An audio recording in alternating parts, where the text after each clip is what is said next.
Здравейте и добре дошли отново в роботилничката на Пешман Дърводелеца. Аз съм Милен, а в този епизод ще се опитаме да направим едни декоративни капачки за капачките от броканчета. Нутела.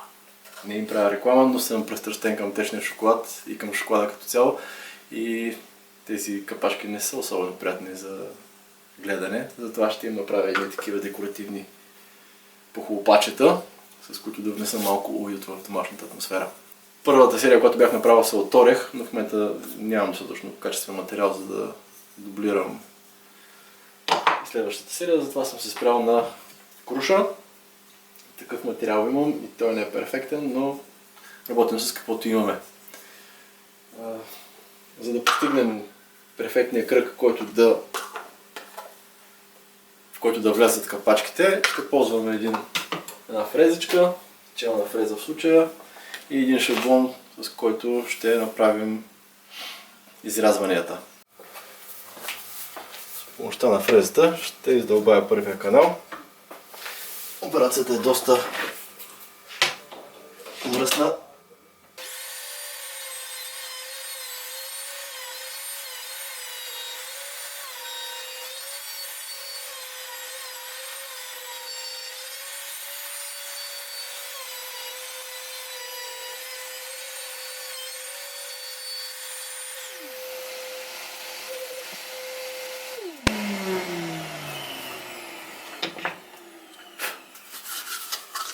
Проверяваме дали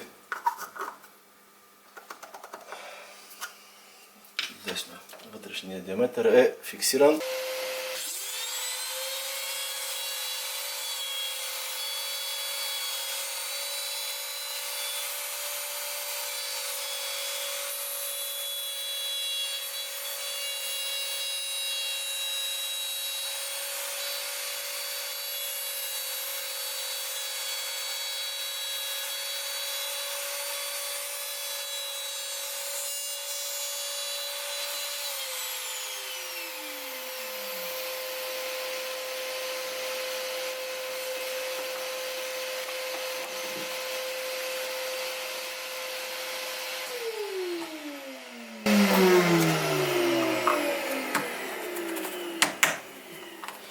Капачката лежи на тази част, която ще бъде отстранена.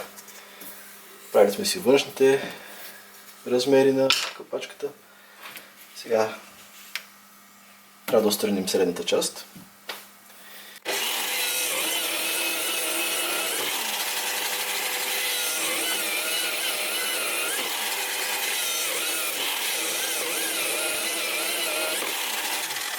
Сега сложих си нов фрезер. С помощта на нивелирах си, измерих точното разстояние, на което трябва да влезе в шаблона. Ето тук има ръбчета, които все още не са отнели. Виждате как се кача. За по-голяма безопасност ще застопоря.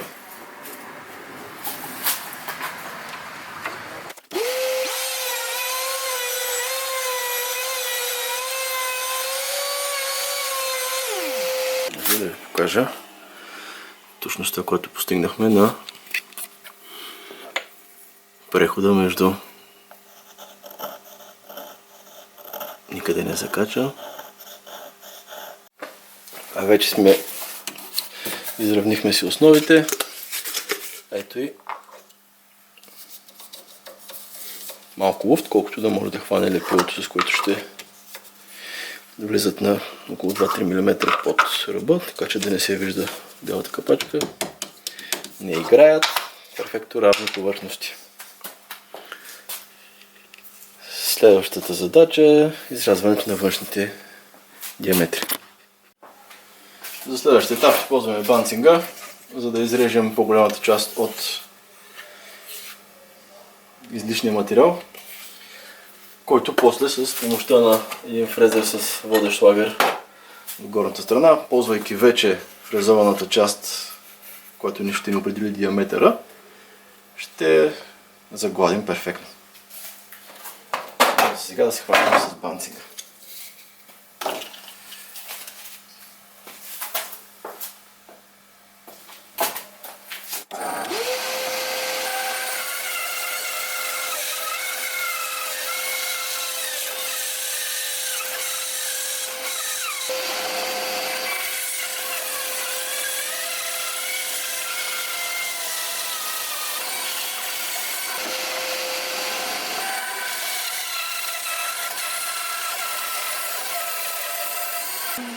в една полуготова капачка, както казах.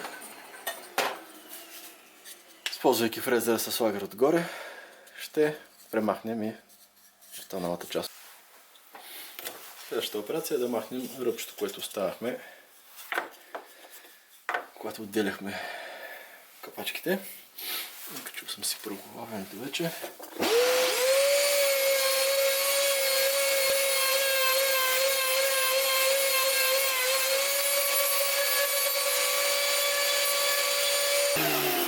И ето, че вече капачката е почти готова. Остава да зашкурим тук следите от нагар, които остават фрезерите. Сега ще сменим с фрезер с заоблещ профил. Значи този 6 мм мисля, че е радиуса. И ще довършим, направим капачката приятна за пипане.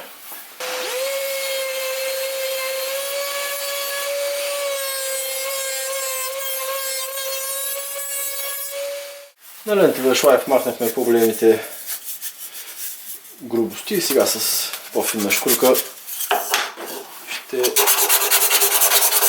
финишираме до гладкост, която ни устроим. Последният етап, преди да залепим оригиналната капачка към пухлопака, е да нанесем едно финишно покритие, с което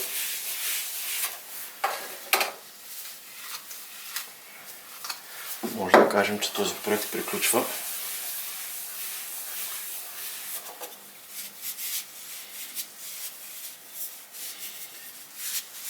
Ето и красотата, която чакахме да видим.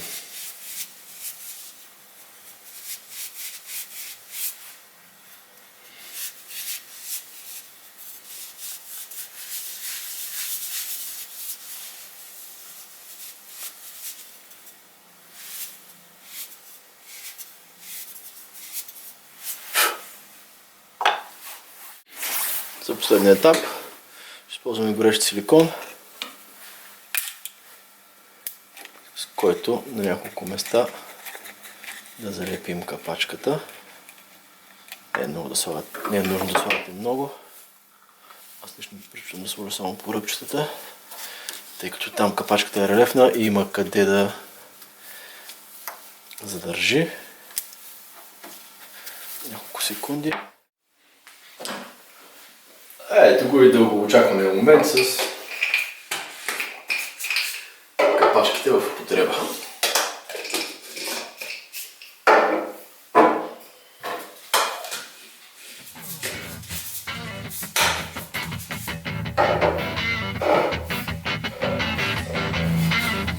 Сладко, солено.